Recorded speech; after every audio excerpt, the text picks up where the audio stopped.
Bienvenue à vous dans cette partie B donc de l'exercice 1 Bac S 2018 Polynésie, exercice d'application vraiment des connaissances. D'ailleurs dans le sujet on vous rappelait en haut, vous voyez la formule avec les conditions de validité.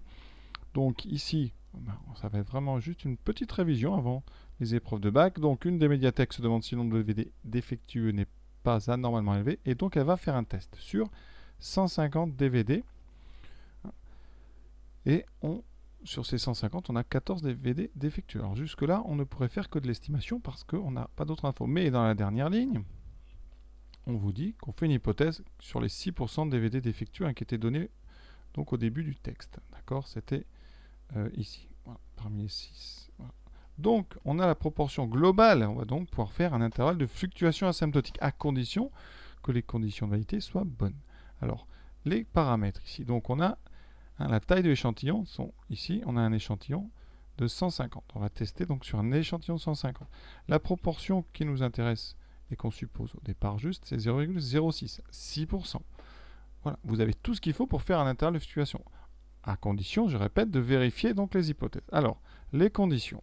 Donc sur votre copie, en plus on vous les a rappelés, ils sont sympathiques.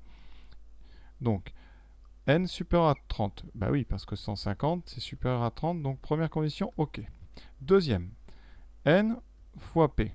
Alors, ça fait 150 fois 0,06. Alors, 6 fois 15, ça fait 90. Donc ici, ça fait donc 6% de 150. On est à, évidemment, vous avez compris, à 9. Donc 9, c'est supérieur ou égal à 5. Là, on est juste, mais on est bon.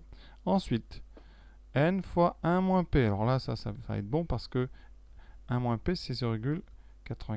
Comme pour 0,6 fois 150, il va vous rester donc 150 moins 9, c'est-à-dire 141 supérieur ou égal à 5. Donc voilà, les trois conditions sont respectées. On peut utiliser un intervalle de fluctuation à 95%. Ce n'est qu'une simple maintenant application de formule. Alors notre intervalle avec un échantillon ici de taille 150, donc I150, et on va remplacer, il va falloir à la machine faire 0,06 moins 1,96 racine de 0,06 fois 0,94 sur racine de 150. Et la même chose de l'autre côté, mais avec donc un plus. Ça, c'est plus long à taper qu'à comprendre. Hein. Voilà. Et on aura déjà fait une bonne partie du travail. Donc, calculatrice. Voilà les résultats qu'on obtient. Alors, comment est-ce qu'on arrondit? Là, c'est très important toujours. Hein, pour répondre correctement à un intervalle de fluctuation, il faut que votre intervalle, le vrai, soit contenu dans votre réponse. Ça veut dire qu'ici, vous allez devoir arrondir à gauche par défaut, c'est-à-dire donner plus petit, alors qu'à droite, vous allez devoir arrondir par excès. D'accord? Donc ici, eh bien, à gauche, on trouve, vous voyez, 0,02119, on va arrondir plus petit. Donc comme on arrondit, on va arrondir à combien? Est-ce qu'on nous propose ici un arrondi? Non. Donc je vais arrondir, on va dire, à 3 chiffres après virgule. Voilà, donc là, eh bien, je vais arrondir à 0,021 et pas 22. D'accord? Important, on doit arrondir plus petit. Ensuite,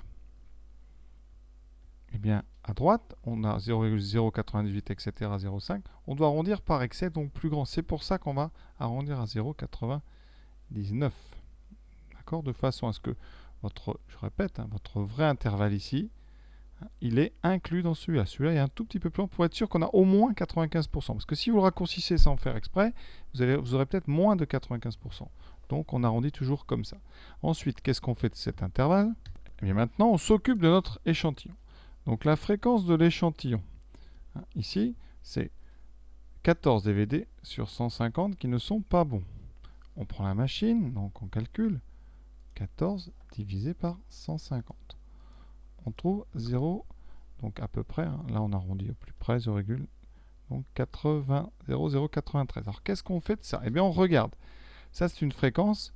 Votre intervalle de fluctuation, il contient 95% des fréquences de tous les échantillons de taille 150. Donc ici, on devrait normalement être dans cet intervalle.